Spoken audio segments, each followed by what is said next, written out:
It's early Monday morning. With the client leaving town at the end of the week, this is going to be a very tight timeline.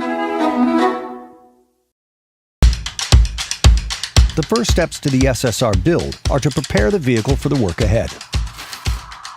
One of the first things we do is we apply some paint protection. It's kind of just a clear wrap that goes across the panels that we're going to be working around. One of the things we like to do is return the car to the customer in a better condition than it was when it was brought in. Last thing you want to do is damage a customer's vehicle, and it's going to cost you money. It may cost you the relationship with the customer. Once the prep work is done, it's time to get down to business. The first thing we had to do was just take everything apart so that we could get down to the metal and just sound dead in the car. We have carts that we pull out from our storage closet, and we remove panels with certain steps kind of where they may be. So we have like a driver kick area, or we'll have, this came from the center console. I can imagine for a client that watching us take their car apart, do what we do, might be like watching your wife get surgery, right? It's not a pretty sight for anybody who has an emotional attachment to what's going on. But, we take a lot of care when we do it. We respect the vehicle just as much as our own, probably more. You should see the things we've done to our own vehicles.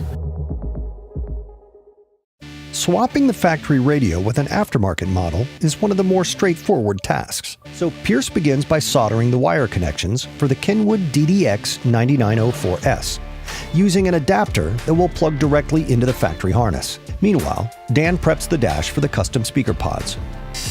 After removing the necessary interior parts and factory radio, Pierce then preps the Kenwood for mounting with a plastic dash kit. This in-dash multimedia receiver will serve as the control center of the system, with a number of upgraded features over the 15-year-old factory radio.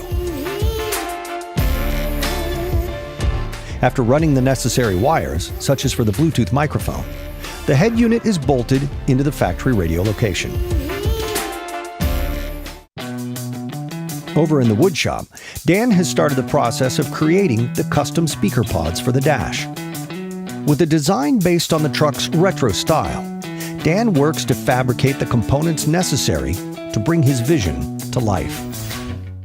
So to me, the crux of the entire build was going to be the dash pods. For one, it's a very narrow dash, and the pitch of the dash with the windshield really makes a weird shape to go into that spot. To fit a 3-inch driver and a tweeter in that spot with press grills and all that kind of stuff, it was going to be a challenge. It was going to be pretty large. So basically, this keeps the space for the grill. So I'll make the grill out of that piece. This guy will sit in here. We're going to do a little bit of molding to get it to sit in there and match up all over. Basically have the 3 and the tweeter. It's no coincidence that Ungaro feels at home in the wood shop. His love of custom fabrication was a key factor in starting his own business.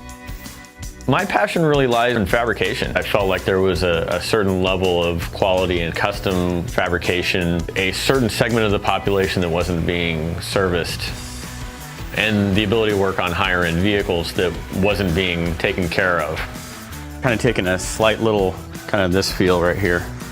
So it kind of has that same, it's a little bit more stylized, but I kind of like that corner, giving you that same feeling because the grill's gonna be black and we're gonna paint this red.